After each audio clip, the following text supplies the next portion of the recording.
Alright, I wanted to showcase and discuss the new Hexbound Solar Core armor. I guess there's some mixed emotions about it. There's some players that really like it. There's some players that it's just decent. Um, I think considering it's meant for endurance builds and considering with the stat revamp that endurance no longer has the drawbacks that it used to. Because before the stat revamp, you usually took a hit to damage in favor of defense because of the BTH reduction, because you would need to train dexterity in addition to maybe strength or intelligence. But now you can actually do a main stat, endurance, and luck. You get your max accuracy, max damage, and you have all your hit points. There's no drawback anymore to endurance. And plus the armor now has endurance divided by 80 extra stat damage, which is pretty small, but it's something. And then with it inflicting burn on itself, so basically it's a pseudo hit point cost. It's actually better. Bloodzerkers have a fixed cost. Because this inflicts burn and it inflicts fire burn, and have a fire armor, you could actually say that you're taking less damage than with Berserker armors. Also, you could give yourself some Ellie shields and stuff to take even less burn damage. The armor also does plus 25% burn and bleed damage to monsters. And so it does a variety of things. I think overall, I've never been someone that is really cares about the art. A lot of people have said the art's pretty good. Yeah, it's nice. I wouldn't really make any decisions on my items based on art personally. I think more like animation speed and total ability is more important, but it seems like a lot of players like the art. It's a fully offensive armor. The info sub says it gains some additional damage. It's plus it inflicts burn on itself to inflict more damage.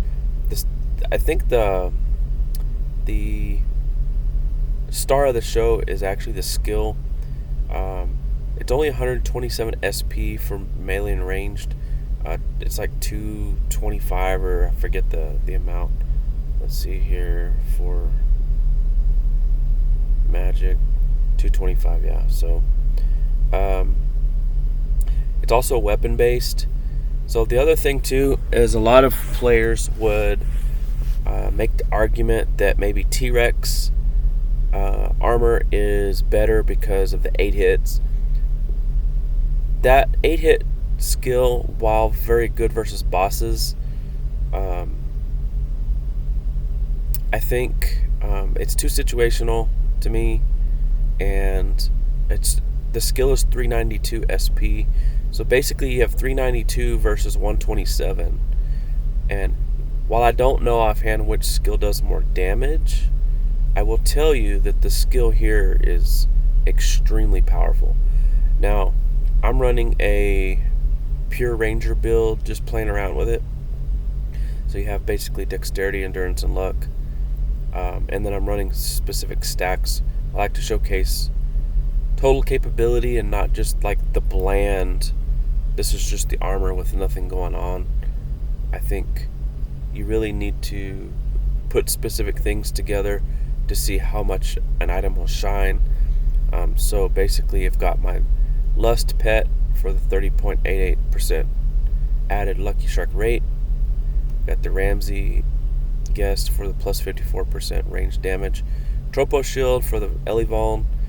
And then you can do like Blood Contract, which is more damage, which is fine because I've got Endurance.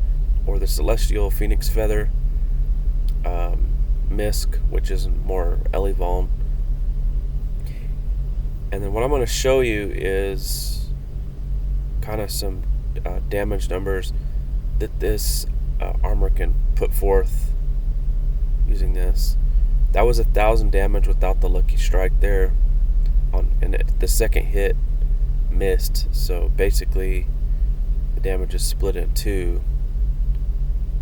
Here we go, 1,200 and 1,500 there. So as you can see, pretty good damage here.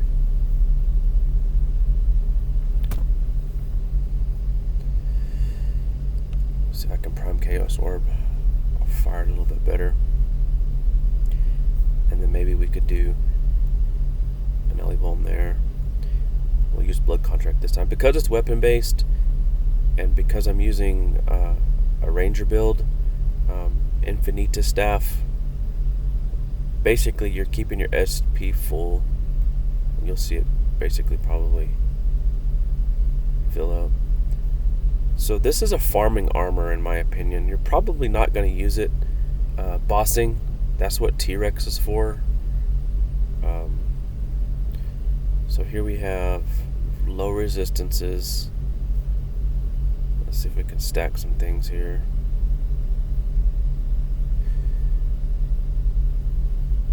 Still do some good damage most likely.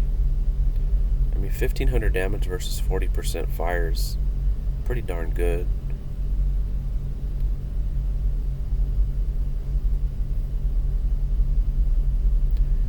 So again, this is a farming armor in my opinion, because you can spam the skill. I also picked up the shield. I think a lot of people seem to think that the shield is sort of the quote-unquote star of the set. I think the shield is good, but I don't really view it as the star. I think it's very situational. As you notice, I only did 77 burn to myself, but just to show you here. So the shield, basically you have 2 uses per battle, and there is a saved attempt. So I basically transferred the burn that I created on myself onto the monster. To me, the burn's pretty weak. A power 1.5 is pretty weak. They spreaded it out over 4 rounds. To me, it would be better if it was less rounds and more power. As far as burns inflicting on the enemy, but considering that you're inflicting it on yourself, then that would be better. So it's a trade-off. And then you can do that twice per battle. I have heard that it does not work versus prismatic burn, which I don't understand. They did once upon a time make the burn increase, like from Neko armors.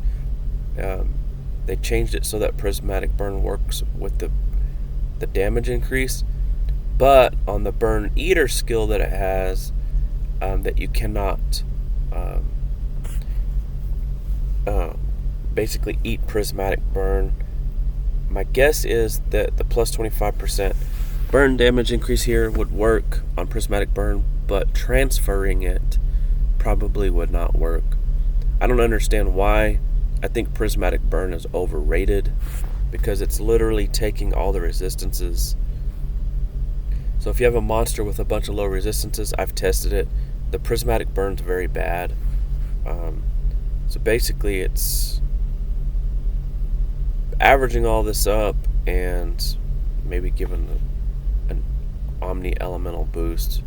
Maybe it's the same 1.21 or whatever the number is, but I do find it overrated, so I don't understand why they are trying to restrict all that. But to me, a burn is a burn. Stop fucking with trying to restrict stuff. But anyway, I think the armor is actually the star of the show here. I don't know that there's enough monsters that give you strong enough burns to just justify carrying around the shield. I mean, if there's a monster out there that does in fact give a strong burn in those scenarios, I mean, just owning the shield is worth it, especially considering the shield is a rare. It is worth getting. but I don't think it's worth carrying all the time in my active inventory, if that makes sense. So the shield, decent. I think the armor, because of the SP cost, is actually, as an everyday carry, to me it's better than T-Rex, and better than even the Akraloth Z token package with the overcharge skill, just because of the SP costs.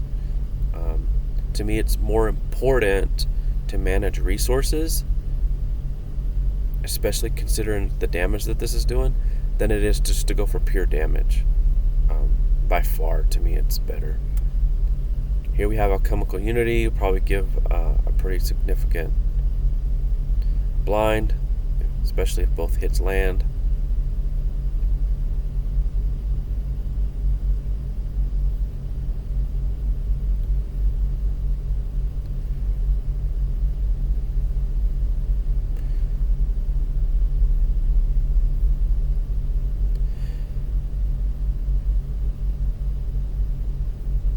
So that's what I kind of think the armor's worth getting. I think I'll end this video by talking about something that I predict will happen. So there are some thoughts out there that T-Rex is better, that therefore this armor's not worth getting. Cray once upon a time mentioned sometimes staff needs to fix items to allow for design space.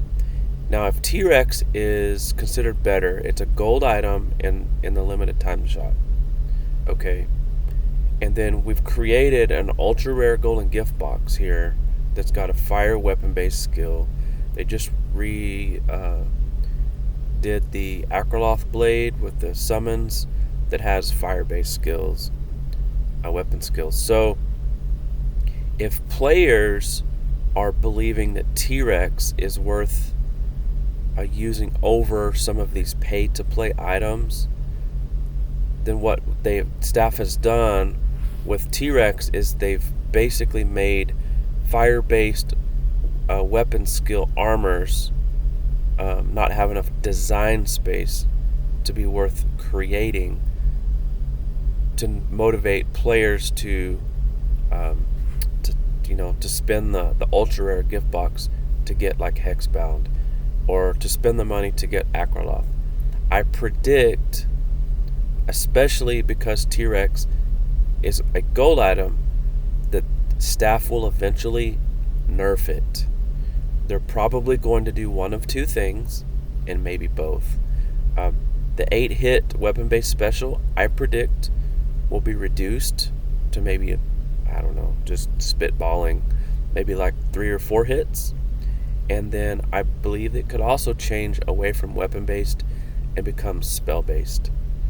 And that would pave the way to make these armors more attractive, considering they're items designed to help make the company money.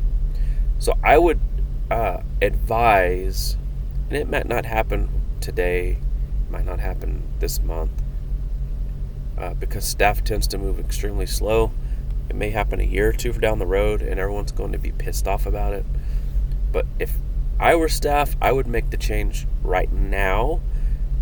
Now that if they decide to do it, now that you've got these options available today, but I predict the T-Rex armor will be nerfed, and everyone who passed on this stuff, who thinks that it's just always going to be like that, you have to understand that it's reduced design space for staff. They have already made the point that spells with like a shit ton of hits, like Fireball Z, are problematic because it bypasses boss mechanics. And anything that bypasses boss mechanics, they're going to focus on. They want the bosses to be a challenge. And T-Rex with 8 hits, if you can do 8 hits of the damage cap, then the boss becomes far easier.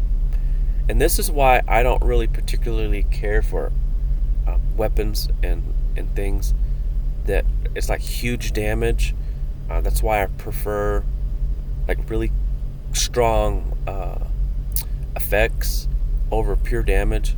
This is why I didn't pick up the weapon, and I usually don't use weapons. Like a lot of these weapons are like plus 15 damage to, I don't know, take on 15% more damage. I don't really use those. I think it's pointless. Unless you're like farming or warring and stuff like that, just to make the battles quick. But for everyday carry, to me, they're not worth it. I just predict T-Rex is going to end up being nerfed. To me, it makes sense. So anyone that thinks that because you bought T-Rex armor and therefore pass on this stuff, I think you're making a mistake. Anyhow, that's it for this video. Very good armor. I think those that are saying that it's very good have it right. Those that are saying that it's just decent or not worth getting, I think have it wrong. It's very strong, I think, especially with specific setups. If you're like how I have with the fire-based boosters and whatnot, I think that it is going to end up in time being an item, especially if it doesn't stick around in the Golden Gift Box shop. If they end up removing it, I think in time it's going to end up being highly valued and sought after, and I think those that don't think that it's worth getting will eat crow, so to speak. I think they're going to regret it in time. But that's it.